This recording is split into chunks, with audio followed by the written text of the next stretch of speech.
이겨라 이겨. 환경도 낯서니까 모든 게 언제 이혼을 해야 되는지 모르겠고. 우리 이번에 마이너리티 리포트 이 세 번째 또 3부네요 벌써. 그렇죠. 이제 우리 신종호 팀장이 어떻게 보면 전체적으로 글로벌한 시각도 같이 얘기해 주실 텐데. 네. 네, 바로 시작하시죠 뭐. 네. 네, 저는 이번에 이제 얘기한 게 두 가지고요. 이제 첫 번째는 어쩌다 보니까 최근에 거의 대부분 뷰가 미국은 비싸다. 상대적으로 싼 이제 이머징으로 가야 된다. 이게 약간 컨센서스예요. 지배적인 의견이라고 보시면 되는데 저의 소수 의견일 수도 있고 저는 이머징도 좀 올라가긴 하겠지만 사실 오히려 미국이 더 치고 가는 장이 되지 않겠냐라는 게 저희들 소수 의견이자 저희들 의견입니다. 그리고 2019년도에 대한 뭐 국내사도 있지만 국내 회사들의 어떤 이머징에 대한 뷰를 이렇게 한번 조사를 해봤더니 거의 대부분이 다 뭐 긍정적으로 보고 있는 분위기긴 합니다. 뭐 여기 올라가는 표에도 보시면은 안 좋게 보는 데가 뭐 거의 바클레이즈 한 군데밖에 없을 정도로 상당히 많은 하우스에서 이머징을 좋게 보는 분위기고 그 주요 근거가 뭐 중미 무역 갈등이나 뭐 여러 가지 이슈들은 사실 아직도 계속 진행은 되겠지만 가격이 다 반영됐다. 그러니까 가격이 너무 많이 빠졌기 때문에 올해는 이머징이 좀 회복될 수 있다라는 게 주요 골자예요. 근데 이제 안 좋게 보는 하우스가 이제 이를테면은 뭐 메릴린치나 바클레이즈 같은 경우가 대부분인데 그렇게 있는데 바클레이즈는 특히 이제 달러가 올해도 굉장히 강할 수 있어서 이머징 통화들이 좀 불리할 수 있다. 신용호 팀장 이건 동의하지 않잖아. 달러가 네, 그렇죠. 그래서 달러는 옆으로 좀 안정화되거나 조금은 약세로 가는 게 저희들 뷰고 거기다가 이제 바클레이즈에서 얘기했던 거는 이제 신흥국의 채권 중에 대부분은 중국이 갖고 있고 중국이 또 만기 도래하는 물량들이 꽤 많아요. 그래서 중국의 위안화가 약세로 가고 달러가 강세로 가고 그럼 또 만기가 도래하는 시점이 1분기, 2분기, 3분기 계속 있다 보니까 그러면 이머징이 좀 힘들어질 수도 있다라는 게 소수 의견입니다. 그래서 소수 의견의 의견도 상당히 존중해야 되고 논리가 그래도 있기 때문에 중국의 어떤 그 만기가 돌아오는 사이클마다 아마 중국은 선제적으로 지준율을 내린다든지 이런 식의 어떤 액션이 나와주면 괜찮은 건데 최근에 나와주고 있잖아요. 그래서 소수 의견이 조금은 논리력이 조금씩은 떨어지는 구간이지 않겠냐는 생각을 하고 있고요. 근데 이 부분에서 되게 의외라고 생각된 게 네.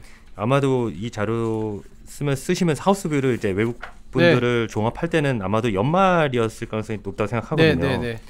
근데 그때만 해도 막 무너지고 있던 때잖아요. 그리고 네, 맞아요. 한국도 그렇고 네, 글로벌 네. 자산운용사 뭐 탑 매니저들도 굉장히 부정적인 전망이 있어요. 파월도 긍정적인 코멘트 안 했던 때고. 그럼에도 불구하고 뭐 우리나라도 솔직히 저희 이베스트는 좀 좋게 봤지만 네. 딴 데는 굉장히 안 좋게 보고 있었고. 네, 네. 근데 이때도 포지티브가 대부분이었던 거는 어떻게 그러니까 봐야 그때 될까요? 저희들도 우리 안에 있다 보니까 약간 우리의 실적이 빠지고 우리가 안 좋다 보니까 이머징도 안 좋게 보는 경향이 굉장히 강한데 외부에서 봤을 때는 충분히 매력적으로 빠졌다고 봤었던 것 이미. 같아요. 예. 그리고 금융위기로 가는 상황이 아니라면 이머징이 여기서 좀 다시 턴하면서 전체적인 경기가 올라설 수도 있다라고 보고 있었고 또 재밌는 거는 미국이 막 빠졌을 때 오히려 이머징은 덜 빠졌어요. 상대의 강도를 그려보시면 오히려 미국이 빠질 때 이머징 쪽은 좀 올라왔거든요. 그리고 펀드 플로우도 약간 이머징 쪽에 자금이 들어오는 모습이 보이다 보니까 어쨌든 그거를 좀 반영하면서 올라온 것 같아요. 근데 올해 그래서 뭐 만약에 이베스트 하우스의 뷰는 뭐냐면 이머징도 올라간다. 근데 저는 미국이 더 올라가면서 이머징도 좀 따라가지 않겠냐라는 게 저희들 생각입니다. 오케이. 그 차트를 뭐 예전에도 몇 번 보여드렸는데 지금 한번 올라가 있을 텐데 지금은 어떻게 보면 너무 많은 것들이 있는 사회거든요. 그러니까 소위 말해서 공급이 너무 많아서 과잉 공급이기 때문에 쉽게 물가도 안 올라가고 쉽게 성장이 안 나온 거를 반영을 한다면 금리를 올릴 수 있는 환경이 되려면 소위 말하는 생산성이나 혁신 성장이 나와줘야 돼요. 그래야만이 글로벌리 금리를 올릴 수 있는 환경이 되는데 그걸 미국이 잘 해주고 왔고 실질적으로 그게 나스닥이 이머징을 좀 치고 가면서 가는 장이었다라고 보시면 될 텐데 지금 뭐 왼쪽에 차트를 보셔도 되고 오른쪽에 차트도 보셔도 되는데 지금은 뭐 벤처라든지 이런 쪽에 자금이 더 많이 가서 혁신이나 전체적인 생산성을 높여주는 사이클로 가야 되는 거고 그와 맞춰서 나스닥이 좀 치고 가는 장. 그래서 무역량을 보시면 뚝 떨어져 있거든요. 회복은 되곤 있는데 아직은 마이너스권이라고 보시면 전체적으로 성장은 희소하기 때문에 성장주에 더 프리미엄을 주는 장이지 않겠냐 올해. 그래서 투트랙일 수 있는데 일드가 그러니까 우리나라 10년물이나 전체적으로 글로벌리 보면 이제 금리가 많이 못 오르는 장이기 때문에 확정된 일드들 이를테면은 배당형 주식들도 가고 아니면 성장이 좋은 애들은 밸류에이션 더 주고 그러니까 어중이 떠중이 가운데 있는 건 안 되는 장인 것 같아요. 그런 식으로 이런 거랑 또 네. 옛날에 이제 다 이머징 얘기를 하면 항상 네. 유행했던 게 2000년대에 금리 상승기에 가치주 된다는 논리로 많이들 얘기했는데 그거보다는 다르죠. 성장주들 잘 봐야 된다는 네, 거잖아. 지금. 그래서 3페이지 차트가 이제 미국이 금리를 올리는 사이클에 보시면 대부분 이제 예전에 2000년대 중반에는 오히려 달러가 약해지고 미국보다는 이머징이 올라가는 그런 사이클을 저희는 계속 봤었거든요. 근데 금융 위기 이후의 사이클은 이머징이 성장을 주도하면서 미국이 금리를 올릴 수 있었던 게 아니라 미국이 성장을 주도하면서 금리를 올리는 거기 때문에 이 금리를 올리는 사이클에서는 달러가 약해지가 않는 거죠. 강해지면서 전체적으로 작년 같은 경우에는 왜 그렇게 힘들었냐 하면 무역 갈등이 심하고 이머징이 부러지고 있는데 미국은 괜찮다라는 논리 때문에 연준이 계속 3번까지 올렸다가 결국 연말에 가서는 또 한 번 더 올린 거거든요. 근데 올해 초 되면서는 조금 인정한 거.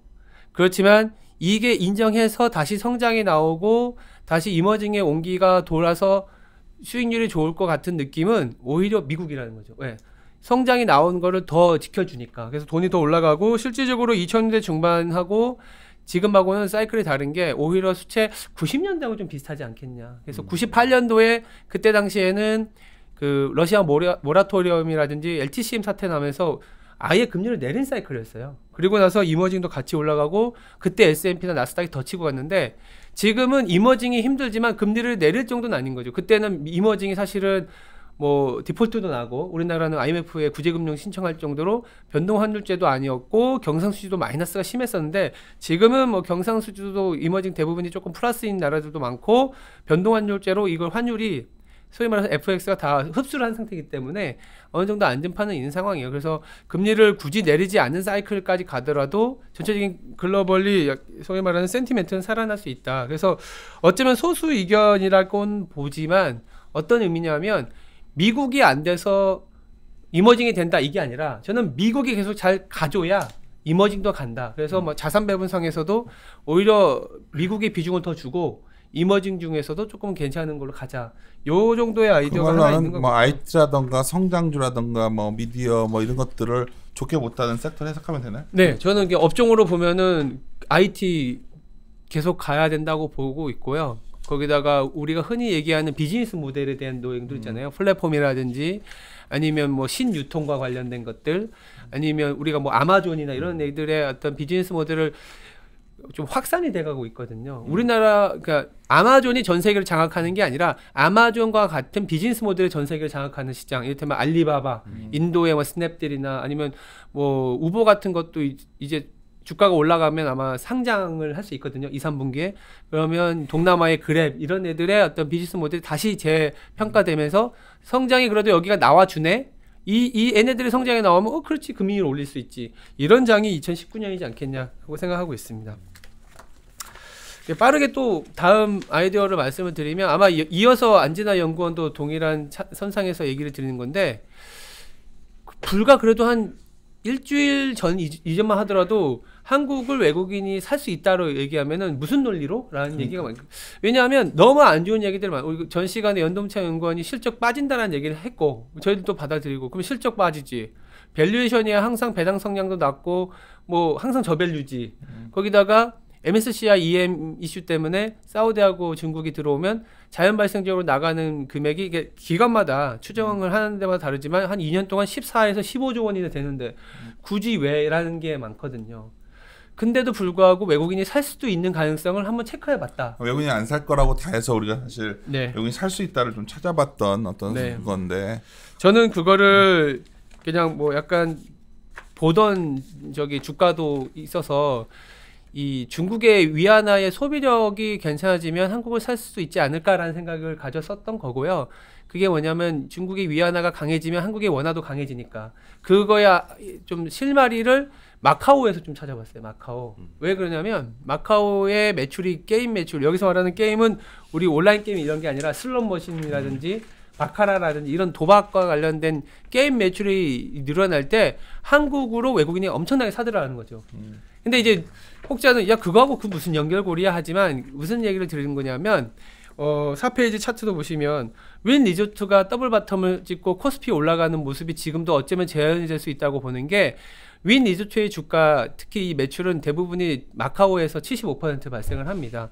그리고 이 매출이 발생하려면 손님이 와서 돈을 써야 되잖아요. 그러면 그 손님이 오는 사람들 대부분이 중국 사람들이고 그러면 중국의 위안화가 강해지면 이 매출이 올라가는데 정책적으로도 이거를 막 소비를 관장 안 하고 좀 타격을 주고 좀 위안화를 약하게 만드는 사이클이면 이게 윈 리조트도 상당히 주가가 안 좋아요. 그게 아니라 위안화의 어떤 소비력을 늘려주고 뭐 관광도 시켜주고 뭐 이렇게 되면 소위 말하는 이제 그 윈 리조트의 매출액이 올라가는 건데 그렇게 됐을 때는 한국의 어떤 경상수지라든지 한국으로 들어오는 중국 내방객의 어떤 뭐랄까요 그 모멘텀도 강해지고 위안화도 강해지면서 한국의 원화도 강해지는 그런 그림으로 보시면 되는데 이게 재미있게도 상당히 유사하게 가더라고요. 그 연결고리가 5페이지에 보시면 위안화다. 그래서 마카오 그로스 게이밍 레비뉴를 보시면 이게 이제 마카오 아까 말씀드렸던 도박에 관련된 매출인데 이게 작년 4분기부터 뭐 아니면 2017년부터 드라마틱하게 올라오다가 작년 4분기부터 조금은 둔화됐었어요.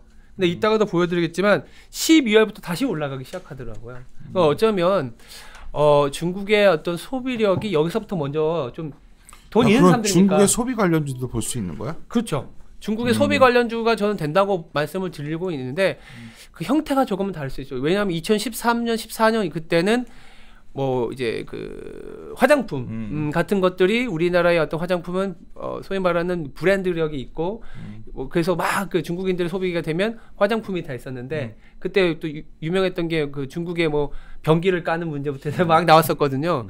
근데 지금은 조금 다를 수 있다고 보고 있어요. 굳이 화장품이 아니더라도 우리나라가 거기에서 갖다 팔 수 있는 뭐 엔터 미디어라든지 아니면 뭐 그 게임도 뭐 괜찮아요. 게임 같은 것들. 그렇죠. 네, 예. 그래서 터줘야 말이지 이게 도대체. 그래서 속으로 저 아디다 연구원이 이런 것 같아. 나 왜 들어오라고 한 거야? 굉장히 지금 왜냐면 외국인 사는 거 같아 연결돼서 바로 연결되니까 그런 거죠. 한마디 해도 돼요.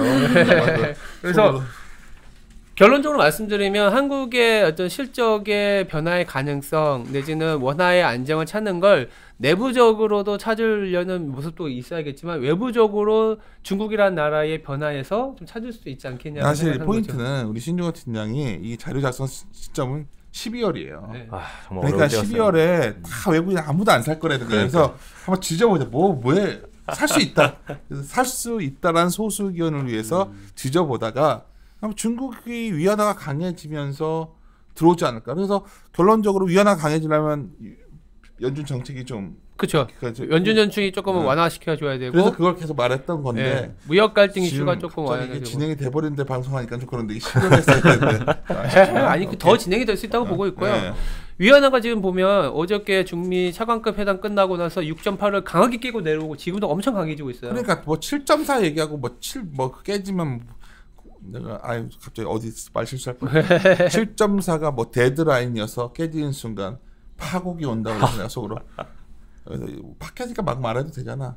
정말 웃기고 앉았는데 그랬었는데 그러니까 이제 안 좋아지면 그거에 따른 정책적인 대응이 그치. 있다라는 거를 사람들은 잘 잊는 것 같아요. 물론 저도 그 정책적인 대응에 대한 타이밍 시점이 굉장히 중요하다고 보는데 너무 사람들이 비관을 했을 때 왜 주가가 도느냐? 주가가 자연반색적으로 도는 게 아니라 그렇게 돌게 하기 위한 정책적인 대응이 있다라는 거죠. 연준은 야 이거 안 되겠다 금리 조금 천천히 갈게. 그리고 이제 중국은 그러면 우리가 돈을 많이 풀어서 우리가 니네 오일도 사줄게. 뭐 이런 식의 어떤 대응이 나오다 보니까 최근에 위안화가 상당히 빠르게 강해지고 있는 사이클에서는 한국도 살 수 있다. 사실 우리가 이제 뭐 좀 정비가 되면 저번에도 말했는데 아직 시작을 안 했는데 좀 뭐 강의도 하고 여러 가지 그럴 계획 있잖아요. 근데 제가 이제 좀 뭘 할까 하다가 이제 맨 처음에는 좀 데이터에 대한 이해 같은 거 하려고 그러는데 최근에 보시면 경제 지표의 서베이 지표들이 안 좋았던 거거든. 중국 차이신이 안 좋아지고 미국 ISM 안 좋아졌는데 이 서베이 지표라는 건 기본적으로 설문조사라고요. 그래서 이게 무슨 절대적 수치가 아니거든. 변동성도 좀 있어요. 그렇지. 네. 근데 사람들이 마치 서베이 지표인데 이게 맞아 이게 봐 이렇게 안 나왔거든. 그래서 이건 끝난 거야. 미래를 예측하는 거야. 그렇지. 네. 그런데 정부 정책 입장에서 그걸 왜 중시하냐면 서베이 지표 보면서 이거 좀 이걸 돌려놔야겠다 분위기를. 그렇네요. 중국도 그 정책이 나온 거고 네. 미국도 ISM 그렇게 나오니까 조치가 나오는 거고. 근데 왜 그거에 대해서 이제 좀 지났으니까 드릴 말씀이지만 많이 온 것 같다는 느낌? 그 서베이 지표가 이렇게 나온 거 보면 그래서 그렇죠. 네. 그래서 외국인들이 할 수 있다. 한국을 살 수 있다라는 것 중에 또 하나가 6페이지 보시면 원화 레벨이 한 1120원 정도 되잖아요. 그러니까. 이 레벨에서 외국인을 강하게 팔기보다는 오히려 들어오는 구간도 꽤 있었고 2013년에 왜 테이퍼 텐트럼 때 그때 다 사단이 난다고 얘기했었는데 오히려 그때 2013년 7월부터 1년 동안 거의 23조 원이나 샀어요. 외국인. 맞아. 예. 23조 원이라고 따지면 한방량이 아니라 넷으로 순매수로. 그럼 아까 얘기 드렸던 MSCI EM에서 지금 다들 알고 있는 14, 15조 원을 상회하는 금액이니까 어느 정도 그래도 좀 가능성은 있다 정도로 말씀드릴 수 있는 거고. 5점은 갑자기 떠올랐는데 그 당시 13년에 버냉키 텐드럼이었거든요. 그때 한번 쇼크나고서 다 되돌아갔잖아요. 네네. 그렇게 갈 가능성도 또 있을 있네요. 것 같아요. 3부 제목 이렇게 하면 되겠다. 외국인이 살 수 있다. 그렇죠. 네, 네, 그냥 네. 이건 이 부분은 또 바로 이어서 안진아 연구원이 또 자세히 얘기를 드릴 거고요. 7페이지에 있는 차트는 마카오 쪽의 매출, 아까 말씀드렸던 윌 리조트의 주가하고 소위 말하는 분기 매출 컨센서스를 보니까 만약에 이 컨센서스로 갈지는 모르겠지만 이 현재 컨센서스로라면은 이게 4분기에 저점 찍고 올라가는 거거든요. 근데 이 주가가 지금 더블 바텀을 만들어서 이게 사실은 코스피 차트예요. 똑같네요. 그러니까 예를 들어서 윈 주가가 많이 올라가면 우리가 생각지도 못한 코스피의 상방량도 고민해봐요. 왜냐하면 연결고리 왜 그 마카오 매출액가 올라가면 올라가냐? 중국의 소비력이고 그러면 중국이 더 소비해준다? 그러면 미국에 있는 뭐 아마 그 애플이라든지 아니면 뭐 팡스 같은 기업들이 데이터 센터나 이런 IT의 어떤 매출을 일으킬 수 있고 그런 반도체로 또 연결이 되잖아요. 그래서 저는 올해 생각보다 삼성전자 하이닉스가 재미있을 것 같다는 생각도 하고 있습니다. 네, 그런 얘기도 좀 드리려고 하고 있는 윈 거고요. 리조트가 어느 호텔이야? 이거 윌 리조트가 있어요. 여기에? 네. 호텔 뭐가 있어? 요새 호텔 새로 많이 생겼다고 하더라고. 그렇죠. 마카오. 그래서 막 누가 마카오 갔다 왔는데 되게 싸졌다 하더라고.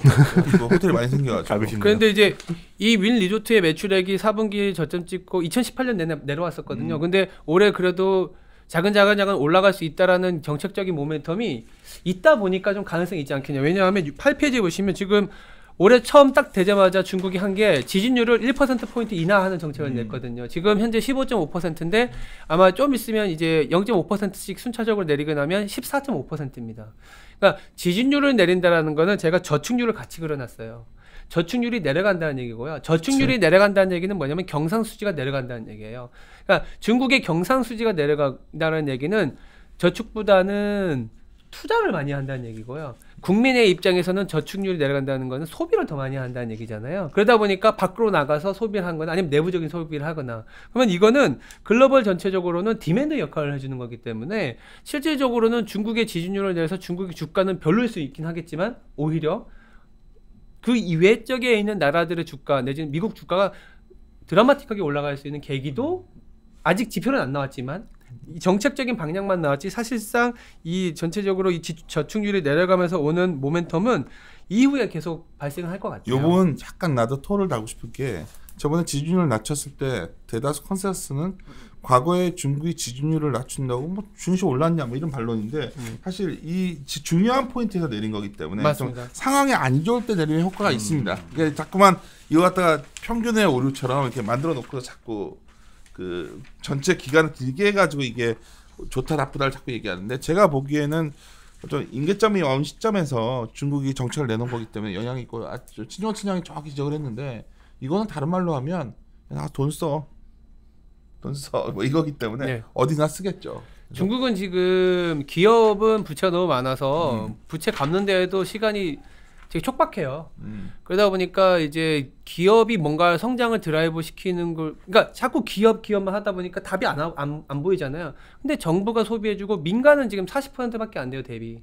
돈도 많이 갖고 있거든요. 그래서 걔네들이 많이 소비를 해주는 사이클로 가는 게 사실 미국과의 협상이고 그렇게 가는 일련의 조치가 지금 계속 나오고 있다. 이 조치들이 우리가 1분기 내지는 한 반년만 지나더라도 생각보다 지표가 중국의 지표 그리고 이걸로 인해서 나오는 뭐 한국의 방한 중국인들 갑자기 또 명동에도 떠들썩해질 수도 있거든요. 저는 그렇게 보고 있습니다. 그래서 그런 거에 대한 대비를 우리나라가 내수가 우리나라 정책이 좋아서 내수가 사는 것보다는 오히려 중국인들이 들어오면서 내수가 사는 모멘텀을 저는 좀 고민하고 있어요.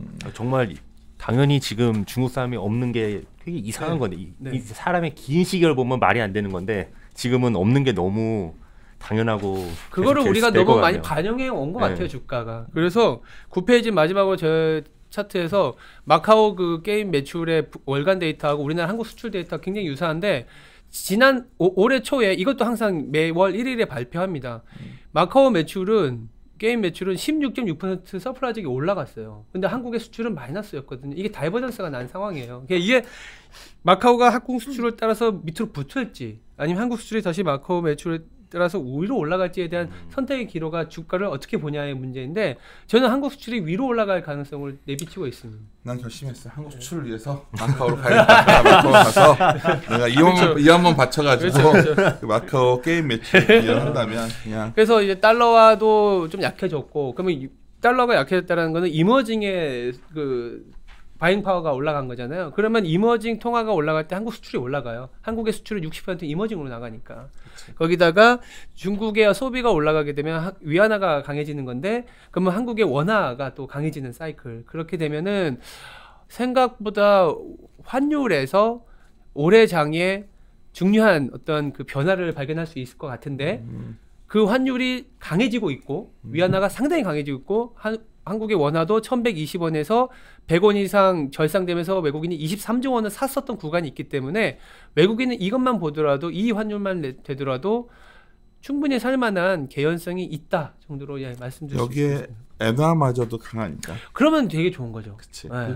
그 조합이 완성되면은 우리 출기업들은 상당히 섹시해지는. 그렇죠. 원엔 환율로 자동차 좋아지고 위안화가 좋아지면 원에는 뭐 다음에 한번 다뤄봅시다. 원엔 같은 경우에도 이게 신문에서는 자꾸 기자분들은 그냥 안전자산이다 이렇게 하는데 그게 아니거든. 그건 아니죠. 네. 그러니까 이 자금이 수진되면서 나오는 엔화 강세인데 이거를 좀 너무 단순하게 뭐 글로벌 상황이 안 좋으니까 프레임에 가둬가지고 안전자산이 엔화로 가고 있다. 뭐 그거는 제가 봤을 때는 약간 이게 난센스처럼 이렇게 보시면 돼요. 달러도 강해지는데 엔화가 약해지게 되면 그건 엄청 안 좋은 이머징한테는 그게 이제 90년대 후반이었거든요. 엔저 나왔 그게 작살났던 거예요. 근데 달러 약해지는데 엔화가 강해지면 엄청 좋은 장입니다. 그게 80년대 후반이에요. 그 조합이 징후가 좀 나온 거예요. 내가 봤을 때는 자금이 이게 왜 엔화가 이런 거 같냐? 우리 한번 다음에 다루자. 근데 뭐냐면 이게 자금들이 바뀌는 것 같아 지금. 이게 이쪽에 많이 먹고서 청산돼서 나와서 이렇게 돌리고 있는 상황. 그래서 그 달러하고 엔화를 말씀드렸는데 그 역방향으로 가는데 달러 강해지고 엔화 약해지면 이머징 안 좋은 거고 만약에 뭐 공식화하면 엔화가 강해지는데 달러가 약해지면 이머징 좋은데 달러도 강해지고 엔화도 이거는 안전자산 손으로 볼 수 있죠. 근데 이제 그 상황이 아니라고 볼 수 있는 거죠. 그 팀장님 질문이 하나 있는데 이게 투자자분들이 진짜 이것도 그 중국 지표 때문에 그러니까 굉장히 좀 그거 나올 때 요새 중국 증시, 한국 증시가 많이 연동이 되잖아요. 그래서 맞아요.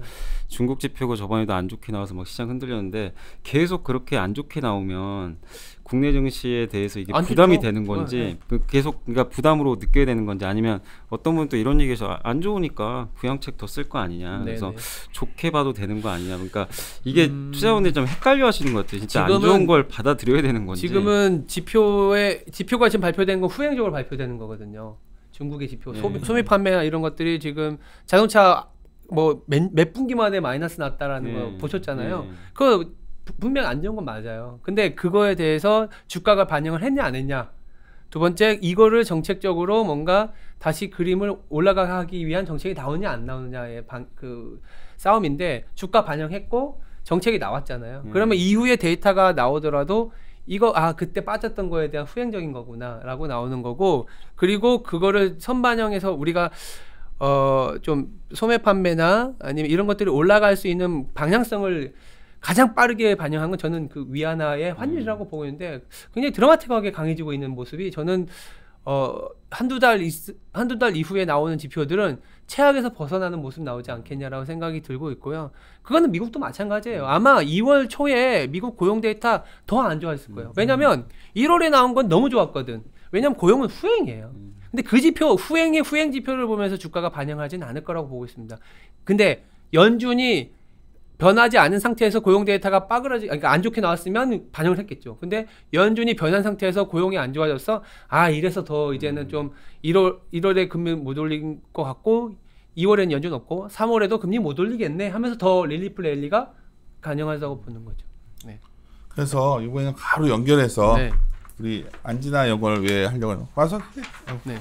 나중에 왜냐면 이것도 외국인 매수 관련된 내용 같아요. 네. 네, 맞아요. 그래서 들어오라고 그랬어. 네. 뭐 이렇게 표정을 네? 기분 안 좋은 아닌데. 표정 하고 있어. 아니에요. 저 표정은 그냥 좋은데. 알았어요. 얘기해 보죠. 안진아 연구. 네, 저는 이제 소수 의견을 크게 두 가지로 썼는데 하나는 국내 증시로 썼고 이제 나머지 하나는 미국 증시 이야기를 썼어요. 그래서 국내 증시는 이제 앞서 팀장님이 말씀하신 것처럼 이제 수급이라던가 지수 같은 게 외국인 투자자에 의해서 많이 움직이니까 그래서 연말까지만 하더라도 사실상 한국을 살만한 요인이 별로 없어 보인다, 매력이 없어 보인다라고 생각을 해서 외국인이 들어올 수 있을까라는 생각에서 출발을 했고요. 결론을 말씀드리면 코스피가 한 번 더 갈 수 있는 조건은 이제 외국인 매수세 유입에 따라서 결정이 될 수 있고 외국인 매수세가 유입이 된다면 지수는 한 번 더 반등해서 갈 수 있다라는 내용입니다. 한 번 더, 두 번 더 말은 하지 말고. 하여튼 연말만 하더라도 어디 가서 올해 장 그렇게 나쁘진 않을 것 같은데요. 말씀드리면 거의 많은 매니저분들이 어떻게 말을 하냐면 근데 사줄 곳이 없어요, 세타님. 그 말이었잖아요. 네. 국내 기관 자기들은 돈 없는 거 아니까. 그럼 누가 사주냐? 외국인이 사줄 것이다. 왜? 그렇죠. 네, 얘기해줘. 네, 왜? 뭐 때문에 살 것 같아? 왜 때문이냐면요. 근데 이게 뭐가 된다면 너무 자신 없어. 강압적인 자료 같은 느낌인데. 예. 그게 아주 감기약에 취해 있어가지고. 무슨 약인데요? 네, 미국 약이에요. 역시 안 넘어오는 거. 그래서 오늘 제약하려고 그랬는데. 그래서 어떻게 하면 더 외국인이 갈 수 있을까라고 봤을 때 크게 두 가지 이유로 말씀을 드릴 수 있을 것 같습니다. 그래서 먼저 차트 올라갈 때인데 첫 번째 차트를 보시면 이제 앞서 뭐 염동천 연구원님도 그렇고 코스피 이익이 빠지는 데는 사실상 다 이견이 없습니다. 그래서 이익이 빠지더라도 그럼 외국인들은 살 수 있을까라고 봤을 때 이익이 빠지더라도 외국인 매수세가 꾸준히 유입된 적이 있더라고요. 그래서 2013년 6월 하반기부터 2015년 상반기까지 이익은 지속해서 하향 조정이 계속됐지만 그럼에도 불구하고 외국인 누적 순매수는 계속해서 유입세를 아까 말씀드렸던 FX 1,200원에서 그리고 워낙 강해질 때 그때 중국의 소비력으로 중국이 드디어 소비하면서 그때 막 중국 15억이 화장품 쓰면 뭐지? 막 이런 논리가 강했어요. 15년에 장이 15년 상반기까지 13, 14년이 좋았어요. 결론적으로 그러니까 박스권 안에서 좋아진 거긴 하지만 박스권 안에서 종목 장세였죠. 그렇죠. 그렇게 올라갔었죠. 오케이. 네, 이때 당시의 상황이 경기 상황이라던가 코스피 이익 하향이 지속되는 이런 국면이라던가 이런 것들이 지금과 굉장히 유사해서 좀 비교해서 자료를 썼고요. 그래서 이익이 빠지더라도 외국인이 살 수 있었던 거는 크게 두 가지 이유로 볼 수가 있을 것 같습니다. 그래서 페이지 넘기셔서 5페이지 그림이나 이제 6페이지 그림 올라갈 텐데요. 빠진 것 같은데. 외국인 자금 유입이 조건이 될 수 있었던 거는 첫 번째는 크게 그때도 이제 EM 경기가 개선이 되고 있었습니다. 그래서 그림 보시면 이제 시티 이코노미 서프라이즈 인덱스랑 이제 코스피 외국인 누적 순매수 추이를 같이 그려놓은 그림이 있는데 보시면 2013년 하반기에서 2015년 상반기로 갈수록 그때도 뭐 EM 시티 지수를 보면은 그렇게 썩 좋은 편은 아니었지만 마이너스 국면에서 점차 회복 국면으로 EM의 경기가 돌고 있다라는 국면이었고요. 그 가운데 이제 외국인들의 매수세가 상대적으로 좀 다른 나라 대비 좀 세게 들어오는 모습을 보였습니다. 그래서 2018년도도 보면은 EM 서프라이즈 인덱스는 약간 좀 횡보 국면 국면이에요. 마이너스에서 좀 이제 치고 올라오는 구간으로 보고 있으면 이제 그때 당시에 경기 상황과 굉장히 유사하다. 그래서 순매수 추이도 약간 매도세보다는 이제 매수 쪽으로 좀 기울어지고 있는 추세다라고 봐주시면 될 것 같고요. 두 번째 이유는 이제 원달러 환율입니다. 환차익 얘기를 안 할 수가 없습니다. 그래서 달러가 약세로 가고 원화가 강세로 간다면 이제 상대적으로 환차익을 노리고 들어오는 외국인 매수세 유입을 기대할 수 있다라는 일반적인 얘기를 포함해서 이제 그림 2번 보시면 이제 그때 당시에도 2013년 말에서 2015년 상반기에도 원달러 환율 변동성이 굉장히 좀 안정적으로 가고 있었습니다. 그래서 그 당시에 이제 환율 변동성이 낮고 안정적으로 갈수록 외국인의 매수세 유입이 좀 유리하다라고 보고 있고요. 지금 상황도 별다를 바 없습니다. 오히려 환율 변동성은 좀 낮아지면서 이제 안정적인 흐름을 보여주고 있기 때문에 이런 환율 차익을 노리고 외국인 매수세 유입이 일어날 수 있다라고 보고 있습니다. 이게 무슨 말이야? 그러니까 환율 변동성이 적은 구간에서 네. 외국인이 들어온다? 네네. 그 외국인 누적 순매수 추이랑 이제 원달러 환율 1개월 변동성을 같이 그려보면은 변동성 이거를 거꾸로 그려놓은 거거든요. 변동성을 역축으로 해놓으면 워낙 강세일 때 외국인이 난 사는 거로 알고 있었는데. 네. 근데 이제 네. 이게 이 부연 설명을 해드리면 환율의 변동성이 줄어들려면 우리나라의 외환 보유고가 안정적으로 들어온다라는 게 이제 깔려 있어요. 외환 보유고는 경상수지잖아요. 그 경상수지가 또 우리나라의 25%도 중국이고 이머징이 또 많으니까 이머징의 경기가 더 이상 하락보다는 그래도 바닥을 치고 올라간다 하면 환율의 변동성, 우리나라의 원화 변동성 굉장히 낮아지거든요. 그 의미에서 변동성이구나. 네, 근데 이제 그려보면 그렇게 돼요. 그래서 한마디로 변동성도 줄어드는데 원화가 충분히 더 강해질 수 있는 여력이 있느냐가 중요하거든요. 원화는 강해지는 건데 네. 변동성이 줄면서. 이 부분은 되게 와닿는 거죠. 왜냐면 윤쌤님 말씀하신 것처럼 연말에 그래서 누가 사줄 건데 했을 때 그냥 다 같이 그냥 꿀멍울처럼 있다가 그러게요 하고 말잖아요. 근데 우리가 알고 있는 논리가 사실 다가 아니라 오히려 이익이랑 좀 뭐 이격이라 그러죠. 이격이 나면서 외국인 들어오는 게 뭐 말씀하신 환율 부분 이런 부분이 나타나는 건 사실 또 연말엔 또 다 같이 또 잊어버리고 배제하고 있다가 이렇게 14년에서 15년 상반기처럼 세게 갈 때도 있는 거고. 그렇죠. 그러니까 그래서 기업이익이 안 좋아지는데 외국인들이 왜 사는 왜 그건 아니라고 그렇죠. 말을 한 거고. 환율이 변동성이 적어지면서 원화가 강해질 때 뭔가 그쪽이 모멘텀이 되더라. 그렇죠. 되게 이머징 좋을 때였다. 네. 좋기보다는 최악에서 벗어나는 네. 상황이었고 그래서 정리해서 말씀드리면 이제 그때 당시의 상황이 EM의 경기가 개선이 되고 있다, 턴어라운드 하고 있다, 그리고 연준의 완화적인 스탠스, 그리고 그 당시에도 중국의 경기가 이제 저점을 찍었다라는 인식이 좀 팽배했고요. 그래서 저점 찍고 올라올 것이다라는 기대감이 있었고, 그래서 이러한 매크로적인 상황에서 봤을 때 코스피 지수 같은 경우 지금 현재 레벨과 굉장히 또 유사하게 움직이고 있더라고요. 1900포인트에서 2150포인트 박스권 장세 움직임 보이고 있었고요.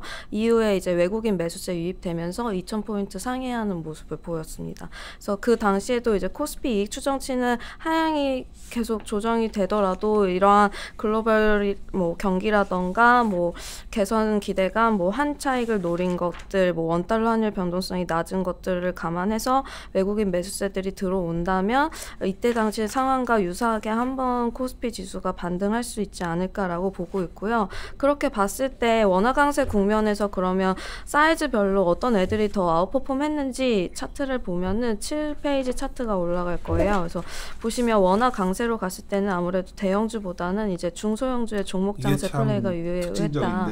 네. 맞아. 네. 그렇게 보시면 될 것 같고, 최근에도 주간 기준으로 했을 때도 이제 최근 업데이트를 했을 때도 대형주 대비 중소형주가 좀 더 아웃퍼폼하는, 코스닥이 더 아웃퍼폼하는 장세를 가져가고 있고요.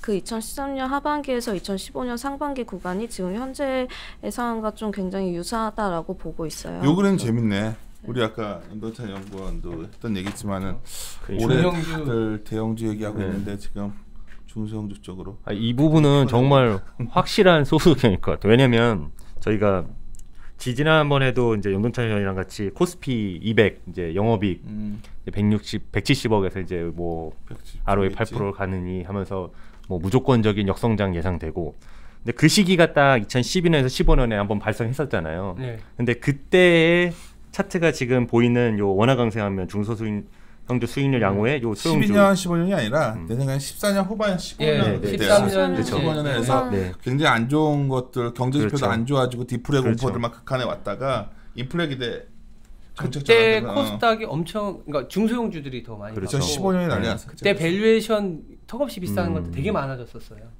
이게 이익이 감익하는 상황에서 환율은 오히려 강세가 가버리고 그렇죠. 그러니까 중소형주 가버리고 실적이 감익하니까 실적 좋아지거나 아니면 매출 성장이나 그로스가 보이는 주식한테는 굉장히 아까 프리미엄을 그래서 맞습니다. 프리미엄 그래서 이제 던져준다고. 미국이 더 갈 수도 있지 않겠냐는 그래서 생각이 미국 거고. 얘기도 네. 하는 거. 네, 네. 논리적 그렇네요. 우리는 그런 식으로 생각하는 네, 거예요. 네, 네.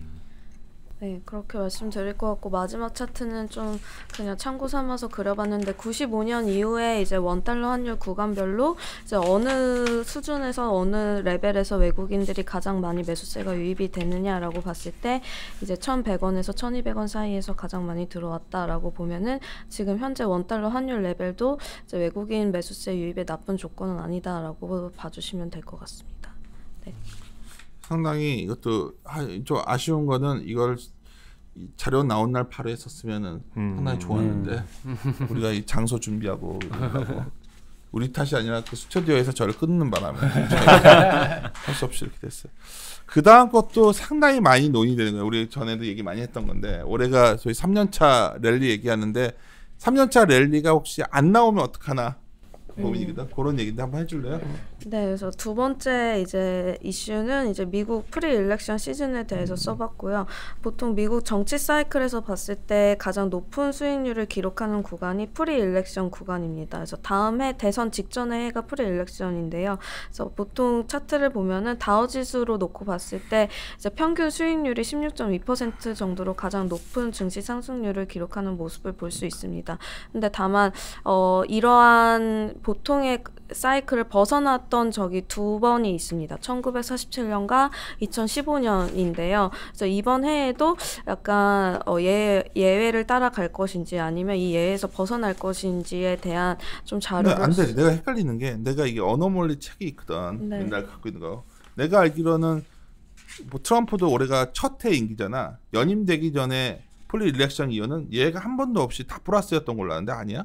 그러니까 네. 그거는 연임 되기 전 이런 거 상관없이 그러니까 그냥 프리 일렉션으로만 해도 확률적으로는 되게 높은 거죠, 사실. 그러니까 네. 연임되기 전으로 하면 더 높다고. 더 높죠. 그건 네. 100%라고. 그건 거의 내가 100%예요. 알기로는. 네, 연이죠. 네. 네. 다 올랐다니까. 그래서 내가 네, 90% 그건 예외 없이 올라 버리는 거는 또 뭐 그건 예외가 있잖아라고 얘기할 수 있으니까. 그 책 갖고서 엄청 울고 먹었단 말이야. 네, 그래서 근데 근데 이렇게만 봐도 상당히 확률 좀 높은 거죠. 여기서 그러면 프리 일렉션은 미국에서 지금 언제죠? 올해 올해 올해입니다. 2019년. 지금인 네. 거네요.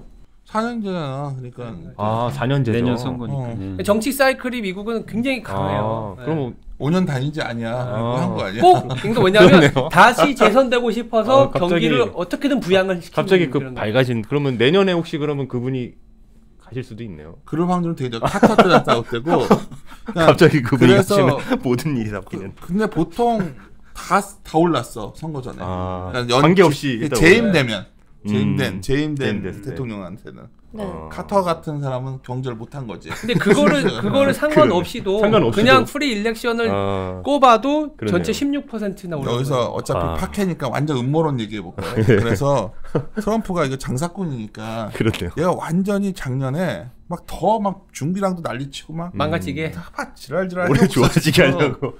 그런 얘가- 내용들도 얘가- 있어요. 얘가 있어요? 네. 얘가 올해 쇼 바치는 것 같아. 그런 내용들도 있어요. 그렇네요. 오히려 2020년 경기 고점이라고 하니까 지금 망가뜨리면 더 갈 수 있거든. 봐봐. 지금 충격적이다. 아까 얘기했지만 미국 기업이익의 핵심은 감세였다고. 감세 모멘텀 사라지니까 기업이 깨지는 해거든 올해가. 그렇죠. 얘네들이 막 재정 정책 엄청 쓰려고 지금 막 네. 좀 이 셧다운 이슈가 뭐냐면 나는 벽 세울 거야 세울 네, 거야 네. 뭐 이거 하는 거야. 지금. 트럼프 진짜 잘하는 거예요. 그렇네. 부채가 많은 사회에서 재정 건전화는 죄악이에요. 일본화 되는 거예요. 근데 일본화 트럼프가 되는 너무 잘하는 또 거야. 현 정부에 대한 비판적으로 아, 올려는 건데서 내가 건전화에 너무 빠지면 건전 말만 재정은- 좋은 거지 건전하면 안 돼요. 아니 한국 얘기로 갑자기. 여기서 하기지만 MMT 학파라고 그런 애들은 정말 아 진짜 안 돼. 안 그렇지. 돼. 그러니까 근데 재정 건전화를 아직 얘기한 균형 재정 이런 거 잘 안 나와. 아 균형 이런 거 진짜 그런 거에서 벗어나야 돼요. 그래서 아까 쉘 그것도 연결되는데 미국이 맞아요. 트럼프가 유가도 생각을 해봐. 지금 그래서 올해 어쩌면 괜히 이란 같은데 더 괴롭힐 것 같아. 저도 그래서 어쩌면 이게 연결고리가 다 되는 건데 막 나는 막 이렇게 하고 하면 아니, 트럼프는 정치인이기도 한데 방송인이기도 하잖아요. 경제인이기도 하고. 그거 몰라? 트럼프는 젊었을 때부터 정치를 꿈꿨어. 그래서 민주당도 갔었고 무소속으로 로스페로라고 옛날 기억나? 그 밑에서도 있었고. 아, 그래요? 맞니? 내가 헷갈린다. 이거 박해는 막 말 한 번 실수하면 막 그러는데 그래서 끝없이 정치를 꿈꿔왔는데 이 사람은 정확히 말하면 민주당도 아니고 공화당도 아니야. 그냥 대통령이 하고 싶은 거야. 그렇기 때문에 한 번 더 할 것 같아. 그래서 한 번 더 한다는 게 전제되면 올해 미국이 보여줘야겠네. 그러니까 미국이 경제는 지표는 별로인데 주가는 그래서 트위터에다 주가 그렇게 쓰는 거야. 요즘 거의 뭐 소름. 난리를 치는 것 같아. 모든 건 계획대로 지금 내년에 역시 음모론이 제일 내년에 선거를 위해서 지금 작년에 음모론 이제 괜찮네. 지난해 일부러 망가뜨리고 올해 올리고 그러진 않겠지. 우리가 LS가 그럴 수는 없는데. 이란도 이제 아마 기분이 좋아지네요. 갑자기. 그러니까 선거 사이클로 이제 일부에서는 이런 얘기를 하면 뭐가 이게 안 좋아 이 3년차 항상 올랐는데 아닐 수도 있지 않을까 하는데 그 조건을 한번 찾아본 거지 아니잖아요. 네, 그래서 이제 그 선거 사이클 구간별로 보면은 대부분 다 플러스를 기록을 했고요. 프리일렉션 구간에는 한 91% 정도로 증시가 수익률을 대부분 플러스를 기록을 합니다. 그래서 봤을 때 앞에서 제가 말씀드렸는데 이제 프리일렉션 구간에서 대부분 플러스 수익률을 기록을 하지만 두 차례 정도 이제 좀 마이너스 수익률을 기록했던 적이 있어요. 뭐 1930년대 그 경제 대공황 뭐 이런 것들을 제외하고서는 이제 마이너스 수익률을 기록했던 적이 1947년과 2015년 두 해가 있는데요. 이 두 해에 이제 공통점을 보면은 미국의 재정 정책이라던가 통화량을 봐주시면 될 것 같아요. 그래서 2015년은 트럼프로 바뀌기 전인 것 같고. 네. 그때는 오바마일 때이죠. 오바마가 연임이 안 되는 시절이었으니까 이거는 해당이 안 되고 1947년이 누군지 기억이 안 난다. 1947년 대통령이요? 대통령은 잘 모르겠습니다. 적어놨었는데. 아이디어 나온 거. 근데 2차 세계대전 이후에 아마 네, 2차 세계대전 이후였고 그때 아이젠하와 트루만 연준 의장만 기억이 나. 트루만 나오잖아요. 그래서 보통은 이제 임기 3년 차에 경기 부양책이 포함이 되어 있고요. 이제 대선 구간에 자신의 표권을 좀 지지하기 위해서 이제 3년 차 때 많이 경기 부양을 띄워놓고 이제 주식 시장을 좀 많이 띄워놓으려는 이런 재정 정책이라던가 경기를 부양하는 통화 정책이 일반적인데 1947년을 보시면 차트 보시면 미국의 재정 수지를 보면은 이제 적자를 벗어나서 플러스 전환을 하고 있는 모습을 보이고 있습니다. 그래서 보통의 이제 경기 부양책과 다르게 재정을 좀 빠르게 좀 축소시키는 모습을 볼 수가 있고요. 그에 따라서 증시도 좀 저조한 수익률을 기록을 했다라고 봐주시면 될 것 같습니다. 그래서 그림 또 보시면 2015년도 마찬가지입니다. 2015년도 보시면 여전히 미국 재정 수지는 여전히 적자이긴 한데 적자 폭이 또 빠르게 축소가 되고 있어요. 그래서 1947년과 2015년의 공통점을 보면은 보통 경기 부양을 위한 재정을 적자를 좀 확대하는 추세에서 좀 벗어났다라고 봐주시면 될 것 같고 또 뒤에 차트를 또 보시면 우리는 없어. 여기 있다. 네, 단기금리 상승 단기금리랑 머니 서플라이를 그려놨는데요. 단기금리도 빠르게 올라가면서 이제 통화량의 공급도 좀 빠르게 줄어들고 있는 추세입니다. 그래서 이러한 것들을 봤을 때 2018년도에 이제 프리일렉션 사이클의 수익률을 기대할 수 있을까라고 보면은 저는 좀 연준의 스탠스라던가 연준의 재정 정책이라던가 통화 정책의 방향성에 좀 주목을 해야 된다라고 보고 있고요. 그러한 가능성에서 봤을 때는 좀 연준 같은 경우는 아무래도 10월, 11월까지 매파적인 스탠스를 유지를 했다가 완화적인 스탠스로 최근에 좀 전향을 하고 있는데 이런 연준의 뭐 기준금리를 뭐 낮추고 인상 속도를 조절하고 이런 것들은 시장에서 이미 다 알고 있는 이야기이기 때문에 단순히 뭐 금리를 3번에서 2번으로 올리는 걸 낮춘다 횟수보다는 이러한 재정 정책이라던가 통화 정책에 좀 모멘텀이 받쳐줘야 좀 미국 증시의 이런 일렉션 사이클, 프리일렉션 사이클의 수익률이 한 번 좀 더 나와줄 수 있지 않을까라고 보고 있습니다. 근데 지금 현재 차트를 보시면 미국의 재무부의 현금 보유는 점차 좀 증가하고 있는 추세예요. 그렇기 때문에 아무래도 좀 이런 것들을 풀어서 경기를 부양시킨다기보다는 미국 재무부에서 현금을 오히려 갖고 있고 유동성을 좀 축소시키는 쪽으로 오히려 가고 있다라고 보면은 이런 프리일렉션 사이클의 일반적인 수익률과 다르게 19년에도 약간 미국 증시 수익률은 이런 수혜에서 좀 벗어날 수도 있을 것 같다라는 생각입니다. 근데 이제 저희는 부는 그거죠. 단순히 보면 재정 건전화하고 통화 정책이 호키시했을 때는 프리일렉션 구간에서 예외가 발생했었다. 얘가 2번이나 있었다. 근데 그렇죠. 만약 트럼프기 때문에 가능성이 좀 없지 않. 그러니까 왜냐면 트럼프는 재정 지출 더 하려고 하는 거고. 그리고 파월도 이제 도비시해졌기 때문에 그러면 프리일렉션 구간에 약간 좀 올랐던 거를 봐야 되지 않겠냐 정도로. 예. 네. 더워서 더 못하겠어요. 안진아 연구원은 그러면 마지막으로 하고 싶은 말 없어? 빨리 나오고 싶구나. 아니. 네. 근데 오늘은 정말 의미 있었던 게 2020년 하면 항상 도쿄 올림픽만 떠올렸거든요. 네. 근데 2020년은 또 트럼프님께서 중간 심판 한번 또 받으시니까. 그렇죠. 2020년 센터들이 그렇지 전략하는 사람들은 다. 그렇습니까? 저희는 도쿄 올림픽. 그리고 원래 경기 순환으로 봐도 이런 정치 순환 주기에 대해서 많이들 연구를 하고. 2020년에 우리나라 총선도 있어요. 그래서 그것도 심판도 4월에. 네, 총선 있지, 도쿄 올림픽 있지, 미국의 선거 있지, 굉장히 많아요. 증시는 1년 선행하니까 올해는 정말 격변할 수 있는 한 해네요. 그리고 구자 들어간 해가 좋긴 좋죠. 저 한국은 홀수해가 좋아. 아니 원래 거의 음모설. 아니 구자 2009년, 1999년, 1980. 옛날 그 자료에서 썼어 내가 갑자기 기억나. 아 그래요? 근데 지금 팔자가 안 좋고 호상이랑 예. 호상이가 그 데이터 해가지고 구자 들어간 애가 엄청 해가지고 그리고 외국 책을 봤더니 우리나라의 어노멀리 현상은 다른 게 뭐가 있을까 했더니 홀수에 좋고 짝수에 안 좋다야. 구자가 좋았던 이유가 팔자 들어간 해마다 주가가 다 개판이었거든. 그러니까 정책이 나온 거예요. 왜냐하면 나중에 저희 다른 그 세미나 갔을 때 얘기 드리면 그런 얘기 하거든요. 버블이 왜 오는지 아십니까? 원래는 타이트닝을 빠르게 했어야 되는데 그때 항상 무슨 이슈가 있어갖고 금리를 못 올리는 상황이 발생해요. 2007년에 버블이 온 거는 2006년에 차이나 쇼크 때문에 쭈뼛쭈뼛 하면서 올라간 거고 조이면 안 되겠구나. 그리고 99년에 버블 2000까지 간 거는 98년에 러시아 모라토리엄하고 이머징 작살나니까. 그 80년대 후반에는 87년에 블랙 먼데이가 발생해버려서 가버렸던 거거든요. 그럼 지금은 2018년에 무역 갈등. 그래서 연준도 쭈뼛쭈뼛한 거죠 지금. 그러니까 뭐냐면 그런 기회가 생각이 만약에 미국과 중국의 무역 갈등 이슈가 없었다면 2020년에 꺾일 수도 있죠. 왜 원래는 미국에서 저렇게 서베이 지표들이 안 좋아지지도 않았을 거고 그러면 중국의 차이신도 안 깨졌을 거라고. 그러니까 중국도 그걸 걸어서 지준율 낮추는 거고 파웰도 나 좀 기다려줄게 너네 뭐 이 말 하는 거고. 또 저는 또 다른 그러니까 고점 얘기를 하잖아요. 2020년 고점 그게 아니고 새롭게 시작하는 저는 경기의 사이클로 보고 있어요. 시간이 지나면 2, 3년 더 이상 파월이 박수 받고 떠날 수도 있다는. 그건 모르겠어요. 그런. 그 얘기는 연준에 대해서는 다음에 한번 녹음할 텐데 연준을 이번 연준은 의장도 중요하지만 부의장도 매우 중요한 것 같아요. 부의장.